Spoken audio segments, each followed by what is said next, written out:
Welcome back to r/neighbors from hell, where people share stories about their crazy neighbors, and if you are new to my channel, please don't forget to subscribe to join our amazing community, and without any further ado, let's dive right into the stories. The first one is titled, "Entitled Karen neighbor insisted I remove my gate and fence so she can park in my driveway and swim in my pool." So, I'm not originally from the USA, I was born and raised in a foreign country. I had the opportunity to study abroad in college, and that is where I met my husband, fell in love and moved to the USA. I am mentioning this because there are a lot of cultural differences and societal differences between my home country and the USA. One of them being the houses. Where I am from, most of the houses and neighborhoods are gated. And I just mean a simple gate or fence. What I mean by that is, each house will have their own security gate and fence that goes all the way around their house. And we don't park our cars in the street, but instead in our driveway, which are also inside the security gate. On top of this, most neighborhoods are gated. That means there is a big hefty gate with an attendant or passcode. About half of these neighborhoods have security guards that stand outside these gates. It was very safe and secure no matter what kind of neighborhood you were in. Your house is always protected. When my husband visited with me the first time, he was surprised that more houses and neighborhoods in America are not like this. And by the way, Ripe Stars, just to quickly chime in, have you ever lived in a neighborhood like this? In Thailand, these kinds of neighborhoods are really common, so I'm curious if they are also common where you are from. Let us know in the comments. So, when we got married, we decided that we wanted a house with a gate that is similar, and if we could not find one, we would add one. Well, that is exactly what we did. We found a beautiful home with a huge backyard. We found the right people to install an automatic gate. When we moved in and did this, the next door neighbors were on vacation, so we did not have the chance to meet them right away. Everyone else had been lovely to us, so we were excited about finding such a friendly and inviting neighborhood. Flash forward about a week or so, and the next door neighbors have returned from their vacation. I'm pretty outgoing myself, so I was excited when they saw us coming home one Sunday and decided to introduce themselves. It was a nice Sunday afternoon, so I decided to invite them out onto our patio for some iced tea so we could formally introduce and get to know each other. We were going to be next door neighbors. It was going wonderful at first. They were polite and seemed genuinely interested in talking to and getting to know my husband and me. However, that quickly changed when they mentioned the automatic gate. The wife suddenly popped and asked, "What's up with the changes you have made to the house? Why do you have scary looking gates now?" I would like to add that I personally don't think it's a scary looking gate. It was a nice white automatic gate. An upgrade to the white picket fence dream, if you will. Also, we're a corner house, so only one side, the side that is up against their house, is taller than the other, but not by much. I explained to them that where I am from, we enjoy our privacy and security. Not that we moved into a bad neighborhood, but it was just nice to be able to feel secure and have the actual privacy you deserved in your own home, you know? I noticed her tone had changed a little bit, and I even added that we had land surveyors out and everything when we had the gate installed, and nothing is overlapping property lines or on their property. I did want to make sure we did everything right, as this was the first home my husband and I were buying together. And after stating that, they both seemed really pissed off. The husband even said that we were going to ruin the neighborhood because this was supposed to be a neighborhood where all the kids could play outside and ride their bikes throughout everyone's front yards and backyards. My husband politely apologized and stated that we just wanted to enjoy the house and we would not be okay with the neighborhood kids playing in our yards even if we did not have the gate. By now, they were absolutely heated. The wife had gotten up from her seat and I thought that she was going to escort herself off of our property. She started saying how the gate also blocked our driveway and she had an agreement with the previous owners that she could park her car there when there was no parking on the street. They did not have a driveway, by the way. The husband was also nice enough to add that sometimes they were allowed to swim in the pool. We had a huge pool in our backyard and we had decided to add a jacuzzi. She then basically implied that she was going to file a report with the city because she was sure we were breaking some laws. At this point we knew there was no trying to turn around the conversation, so we asked them to leave. We decided that we were going to take action before they had the opportunity to file a report. Not that they would find anything illegal anyway, but I wanted to get my point across. It was petty of me, but the next day my husband and I went out to the animal shelter to adopt a huge German Shepherd. We had talked about getting a dog a little after we were actually settled into our new home, but well, this seemed like the perfect opportunity. We even got a "Beware of Dog" sign and hung it in front of the gate. We also got some plants and hung them from the edge of the roof on the taller side of the gate, so that any small area in between this space they could see was now blocked. And finally, I had gone down to the city center and asked them to not just review the plans for the gate and make sure that they were okay, but to put it in writing that all of the plans and installation of the gate was legal and that we were not breaking any laws because everything was within accordance. The next day I stuck the letter in the neighbor's mailbox. They have not talked to us since, but that means they are also not bothering us. I guess that's a win-win. And yeah, Ripe Stars, if you have any stories of your own to share about crazy neighbors from hell, then please feel free to share your own story either in the comments or on r/Ripe Stories on Reddit, where you can post your own stories and there is a good chance that I might read them in a video. Thank you so much in advance. The next one is titled New Neighbor Revenge. Several years ago we moved into a small house that was turned into apartments. Overall it was in very good shape, well located and had a basement, which was important to me and to the story. After we moved in there was an issue with the sewage and there was water in the basement for 2 weeks. Given the circumstances, I talked to the owner and we agreed he would let us use one of the garages he owns a little further down the street until the situation was fixed free of charge. Unfortunately, the water issue did not get fixed until about a year later. Fortunately for us, this meant the owner just gave up on the garage and let us use it for years to come. All was nice and well until the new neighbors moved in. They seemed very nice at first, which is why we gladly accepted to share the garage so they could park their bikes there. Bikes get stolen often in our town, even with a good pet. Now, this garage had become our basement, housing mostly relics of our lives. Basically junk with emotional value and loads of photo albums. For there to be petty revenge, there needs to be grievance, and grievance there was. Smoking in the stairwell even though it is a non-smoker's building, yelling and banging on the walls at any hour of the day, their poor dog which they terrorize so much, it barks every time it hears a loud noise.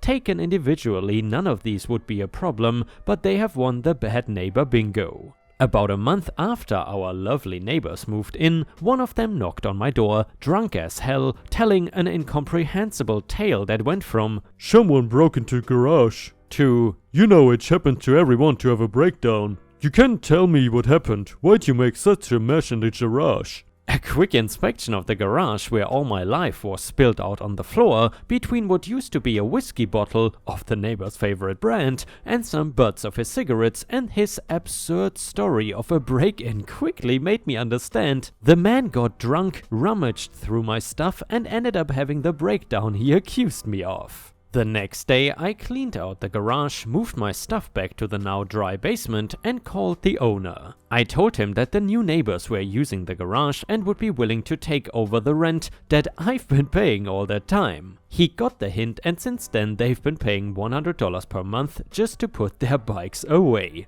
Enjoy! As a cherry on top, I've been banging my cupboard every time I'm up late or early. I get such a thrill from hearing that little dog lose it at ungodly hours, inevitably waking them up. Edit: for anyone concerned about the dog, unfortunately we have called police already and there is nothing they can do since there is no physical violence. The dog barks at everything, when a toilet flushes, when a bus drives by, when my cat meows, if you dare cough or sneeze. My occasional intentional bang won't change that dog's life so much, but it does change mine. And yeah, Ripe Stars, as some of you might know, my girlfriend and me, we have recently moved once again back to the north of Thailand, and I gotta say, it is a pretty nice neighborhood here. The neighbors are really friendly. However, the one thing I was sort of concerned about in terms of recording videos for YouTube was the fact that many of them own dogs, and our direct neighbor left to us, he has a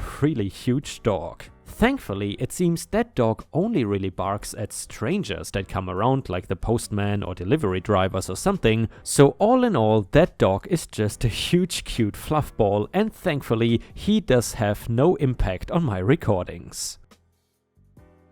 And the next one is titled, "Cancel the order now, I am taking my business elsewhere." So years ago, I worked in a call center for a large sporting goods store. It was a seasonal position for the holidays, and we were thrown right into the thick of it. 8-hour shifts with back-to-back calls lasting on average 10 minutes each. It was pretty stressful for us since our sales were way higher than expected, lots of stuff was back-ordered or out of stock for good. I dealt with my fair share of irate people, but since it was not face-to-face, it was actually pretty easy to handle. One lady calls in and was a little stern, but she had just been on hold for nearly 30 minutes. We get through the order and I am checking on the stock of some big ticket items I knew were going to be back ordered. So I get to some random thing and it was out of back ordered for 6 months, which shocked me. I explained this to her and how she won't get a charge for the item until it ships. I offer to help her select a replacement item with a shorter wait time. She comes unglued and starts yelling at me. She goes on to say, "Cancel the order, I'm taking my business elsewhere." I try to explain to her that I can save the order if she wishes so. If she happens to change her mind, she does not have to read off product numbers again. She does not really let me explain myself and keeps cutting me off. So then she says, "Just cancel the damn order. Don't save it. I'm never shopping here again." So I do as she pleases. I cancel the order and I flag her account as suspended due to her saying that she was never shopping with us again. She hangs up and I go about my day. Towards the end of the shift I get a call and the number of the phone number is linked to a suspended account. The man on the phone explains how his wife wanted to place an order earlier in the day but cancelled it due to us not having what she wanted. I realized this is the same account as earlier, so we have to go through a long process of reactivating the account and then re-entering all the items. It took nearly 30 minutes to complete, and at the end of the call, the wife gets back on the phone and starts yelling again. There is a bit of a struggle and the husband gets the phone back and tells me to just place the order, which I do. Because her account was suspended, she lost a lot of points she had gotten and moved herself back even further on the list. Funny thing was, after I left, I found out from a former coworker that they only made 1,500 more of this item, so every after that on the list never got it. Well, had she just listened to me. Edit, I have copy and pasted a comment I made which explains that I was not the one who suspended the account, I simply just flagged it. According to my policy, any customer who claimed they were never going to shop with us again would get their account flagged, and then a higher level would review it. The review would include looking at order frequency, order amounts, and any notes included. Then the reviewer would call or email the customer asking them why they wanted their account terminated. Now, this process usually takes a few weeks to go from the time the account is flagged to the time the account is cancelled. Due to high call volume, the reviewers were just blindly cancelling accounts that were flagged without any follow-up. I did not intend for it to happen so quickly, I just wanted this lady to be annoyed by us calling her back and maybe someday having to reactivate the account. So I followed protocol by flagging the account and cancelling the order. Due to the consequences of me following protocol, it became malicious. The next one is titled, "Downstairs Neighbor Revenge." My husband and I moved into a 3rd-story apartment with my 2 dogs. The neighbor below me worked nights. It was during the pandemic and both my husband and I were working from home, so naturally we made noise during the day. We took our dogs to the dog park every day, luxury of working from home, and multiple walks so they would mostly just sleep. Also, they are not young. 5 and 9, well, I guess my neighbor below us really hated the situation. I don't doubt we were making noise. We were there 24/7, living and working, walking around, having intercourse, in and out for the dogs. She called the apartment complex and put in a complaint saying that we kept our dogs on the balcony and they bark all day. This was the biggest lie, and the apartment complex has a rule about leaving your dogs on the balcony unattended, so she knew this could get us in trouble. We got multiple calls. "We have told you, you cannot leave your dogs on the balcony." I eventually snapped. "Did you see my dogs on the balcony? They are not." So after that I made sure to do laundry all day, every day, and maybe got a little more heavy-footed. Don't lie to get my family in trouble just because you work nights and we don't, and it is the pandemic and I'm living and working from home. The calls then stopped. Number 1, since some people are so concerned with how this played out, no, she never once asked nicely before we got the first phone call, but I think some of you are missing the point. What would she have asked of us? "Hey, I know it's a pandemic, but you're working and living from home. Could you please tiptoe around from 10 AM to 6 PM? I work nights. Thank you." I know that sounds super unreasonable, but if she would have done this, we honestly would probably have tried tiptoeing around. However, she didn't. She lied multiple times. You guys, we got multiple calls. After the first phone call, I left a note on her door asking her to give me a call. I wanted to know what time she was trying to sleep. We were planning on tiptoeing around even after we knew she lied. However, when the calls kept coming, this is when I turned petty. Number 2, while on the phone she said she slept from 10 AM to 6 PM. Yeah, okay, that is when we are supposed to tiptoe around. That just ain't happening. Number 3, I stopped clogging after a few weeks. I did not drag it on, got my frustrations out, and I think she got the point. I am not that cruel. Number 4, the apartment complex actually said to me once, "If you are really not leaving your dogs on your balcony, there is nothing she can do." You all realize if I wanted to be super petty, I would have put in complaints about her, right? Considering she was awake at night, I could have very easily made complaints about her TV being on at 2 to 5 AM, which did wake me up a few times, which I didn't. I handled the situation myself. Next, yes, we moved into an apartment complex with 2 dogs. Get off your high horse. Number 6, we moved when our lease was up into a home with a fenced-in backyard for the pups. I'm such a monster. Disney. Oh, someone is very tired. I just gave her medicine, so unfortunately I had to interrupt her little afternoon nap. But there's some stuff you just need to do, right, Disney? Yeah, she likes to sleep here a lot. And yeah. No matter what kind of spot we make for her, no matter how nice it is, she always wants to stay near the curtain. And yeah, guys, in the future video I will also show you our new garden, which looks pretty nice, but it's not yet finished, so I don't really want to show everything. She's just so cute. Really a good cat. Like, I'm curious if she gets older, if her personality will change or something. But so far she's very, very sweet. Does not bite, does not scratch. Me at least. My girlfriend sometimes like holds her stupidly, I guess, so she gets a little scratch, but so far I've got nothing. But I guess we let her sleep a little bit more till the evening. So yeah, guys, thank you so much for watching. And I see you again soon.